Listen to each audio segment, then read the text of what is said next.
Si tu as cliqué sur cette vignette, c'est certainement que tu as envie de trouver des idées d'optimisation pour bien préparer les fêtes.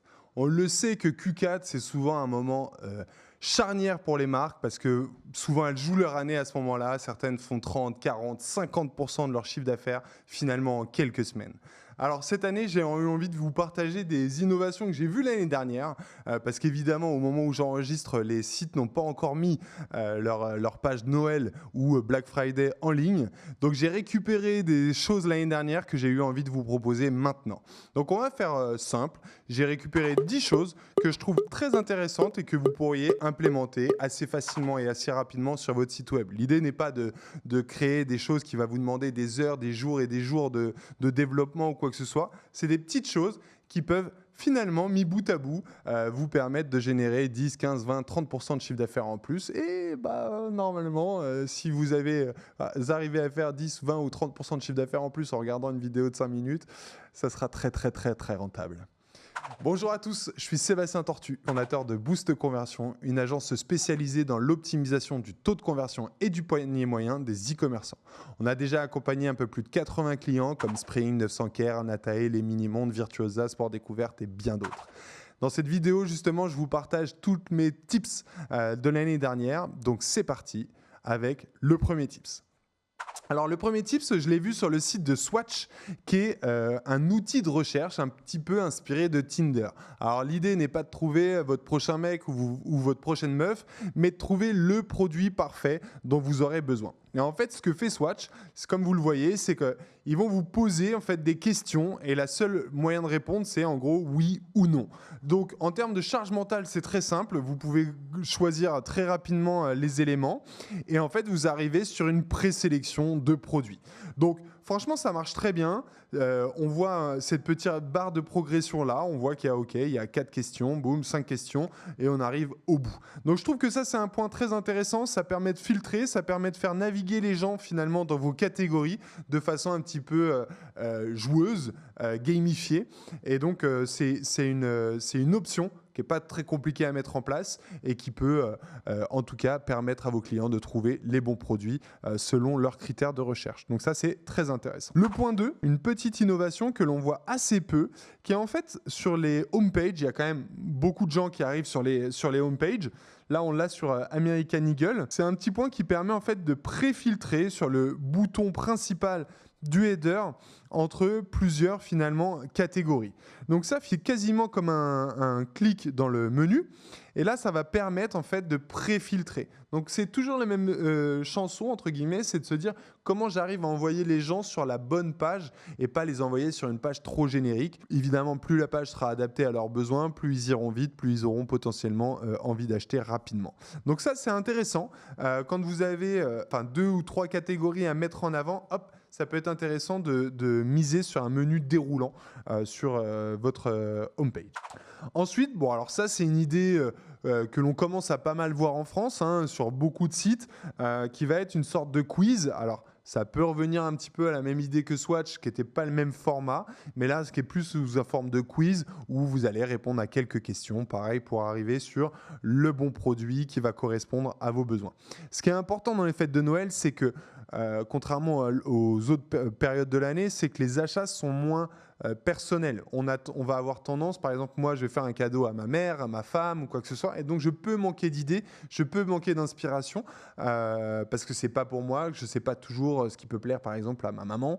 Et ben, si je vais sur un site un petit peu orienté et que j'ai ce genre de quiz, ça va me permettre finalement d'arriver sur le bon produit. Là, ce qui est intéressant aussi, c'est que le quiz, il est mis dans la navigation, dans les pages catégories.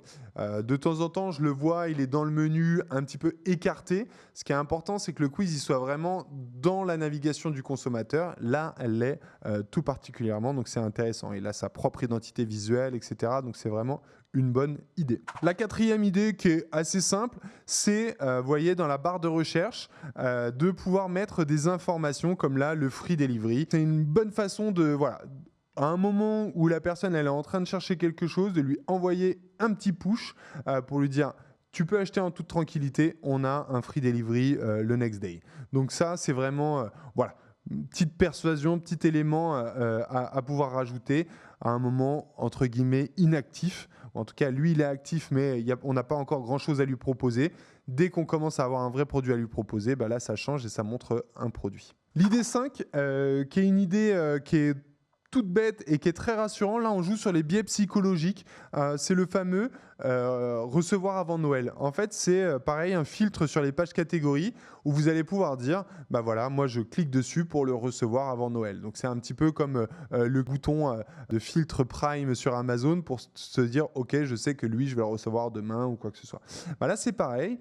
Alors, plus vous serez proche de la date, plus ce bouton sera utilisé et utile, évidemment, parce que là, bon, si les gens commandent début novembre, il y a peu de risques que ça n'arrive pas avant Noël, mais c'est tout bête et ça permet encore une fois de créer un point de contact en fait avec le client et de lui dire sois rassuré, ça arrivera quoi qu'il se passe avant Noël. Donc voilà, vous voyez, c'est des petites choses comme ça qui peuvent permettre au fur et à mesure de mettre le client dans un contexte et de le rassurer pour lui permettre de passer à l'achat. La 6e idée, qui est une idée somme toute basique mais que je trouve très intéressante, c'est que souvent les barres que l'on trouve tout en haut du site, elles ont tendance en fait à donner une information et si elles sont cliquables, à amener sur une autre page, ou alors elles ne sont pas cliquables et souvent c'est très très court et donc ça peut manquer d'informations. Là, en fait, on a un lien d'ancrage qui permet de regarder les deliveries, enfin les livraisons pour Noël et en fait d'amener au bon endroit sur la fiche produit. Donc, et du coup d'ouvrir la partie livraison sur la fiche produit. Donc vous voyez, ça c'est une bonne façon quand vous avez quelque chose d'important à faire comprendre et à faire voir à vos clients, de les rediriger. Vous voyez, donc vous ne les changez pas de page, par contre vous les redirigez au bon endroit.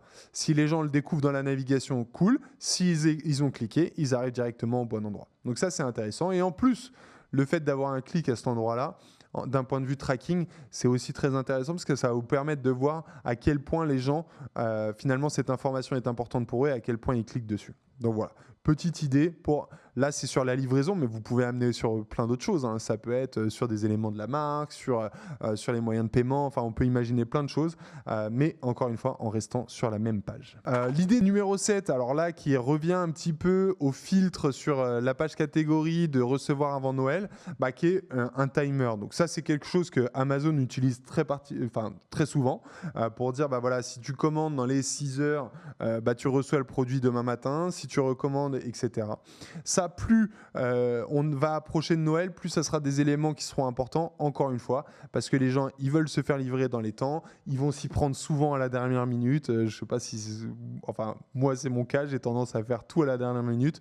Donc, si j'ai ces éléments de réassurance, ça peut m'aider déjà à passer à l'achat, à me dire, OK, j'arrête de chercher ailleurs parce que ce produit sera livré dans les temps et finalement, d'aller encore plus vite à l'achat. Donc, vous voyez, c'est des petites choses comme ça qui peuvent amener des points intéressants. L'idée numéro 8, alors c'est encore presque tout bête, mais c'est de créer une catégorie dans le menu qui est une catégorie cadeau. Et donc là, vous allez pouvoir avoir votre catégorie cadeau qui se prête particulièrement aux cadeaux. Vous avez peut-être des produits justement que vous pourrez envoyer dans des bons emballages et pas d'autres. Vous aurez peut-être des produits justement qui correspondent à un aspect cadeau et d'autres qui sont plus personnels.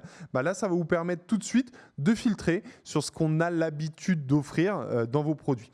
Et ça va vous permettre aussi, comme on le voit ici sur le site de Halo, de filtrer, de faire des sous-filtres. Donc, on a la catégorie cadeau, et puis derrière, la catégorie, vous voyez, tennis player, for him, etc. Donc ça, c'est pareil, ça va vous permettre encore une fois de filtrer, de permettre aux gens de voir les produits dont ils sont le plus susceptibles d'acheter. Donc voilà, encore une fois, on dirige. C'est vraiment l'objectif sur une période comme celle-ci, c'est vraiment de diriger les gens vers les bons produits un maximum. L'idée numéro 9, elle va un petit peu dans cette même veine de la catégorisation par cadeau, mais ça va être en fait de créer des sous-filtres qui peuvent correspondre à des usages. Par exemple, en dessous de 100$. Bon, on sait que de temps en temps, les gens ne savent pas exactement quoi acheter, mais ils se donnent un budget.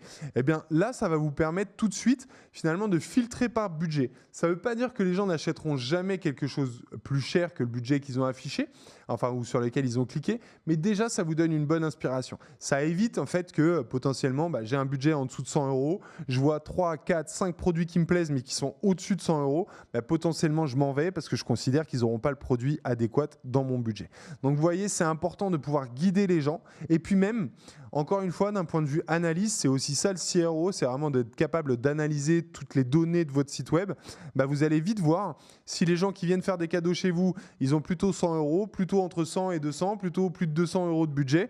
Et donc, ça va vous permettre au fur et à mesure, potentiellement pour l'année prochaine, de vous dire, bah tiens, j'avais peut-être pas assez de produits en dessous de 100 euros, j'avais peut-être pas assez de produits entre 100 et 200 par rapport aux demandes des clients. Donc, vous voyez, ça doit aider à augmenter le taux de conversion tout de suite, mais ça doit aussi vous donner des insights pour la suite et pour les années à venir. Et enfin, alors là, c'est pour les e-commerce qui ont aussi des boutiques, c'est de pouvoir faire la promotion du click and collect ou de vos boutiques dans les pages catégories. Pareil, bah là, on est sur un produit de mode. Ça peut avoir du sens quand on connaît les taux de retour sur la mode, bah de mettre en avant le fait que les gens peuvent venir le chercher en boutique, peuvent potentiellement l'essayer, plutôt que de l'envoyer chez eux, que ça soit la mauvaise taille, qu'ils le renvoient, que vous deviez payer les retours, que vous deviez lui renvoyer le produit et que vous n'êtes même pas sûr que ça soit encore la bonne taille. Donc vous voyez, c'est tout ça, ça va permettre sur des périodes comme Noël, en plus quand vous arrivez à amener des gens en boutique, on le sait, le panier moyen est souvent beaucoup plus élevé en boutique que sur le web, donc potentiellement vous pouvez rediriger des gens vers vos boutiques et faire en sorte de les upseller, de les cross-seller. Donc vous voyez, tout ça est intéressant. Bon, pour le coup, il faut avoir des boutiques, c'est pas donné à tout le monde, mais bon, je sais qu'il y a des gens qui ont des réseaux de boutiques qui nous regardent, donc je me devais de donner des idées aussi pour elles. Donc voici, c'était 10 petites idées à mettre en place qui ne vont pas vous coûter trop d'argent, qui ne vont pas vous prendre trop de temps à mettre en place et qui peuvent, encore une fois, vous aider à augmenter et votre taux de conversion et votre panier moyen. Et quand on sait à quel point Noël est stratégique, enfin Black Friday et Noël, il faut mieux pas se louper. En description, je vous offre la checklist CRO pour justement vous permettre d'auto-auditer votre site. Vous avez 50 points sur lesquels vous allez pouvoir regarder et pouvoir préparer les fêtes comme il se doit. C'est gratuit, vous avez juste à cliquer sur le lien. Je vous dis à très bientôt pour une nouvelle vidéo. N'hésitez pas à liker, à commenter et à vous abonner. Envoyez-nous un petit peu de force et on se dit à bientôt. Ciao, c'était Sébastien Torsu.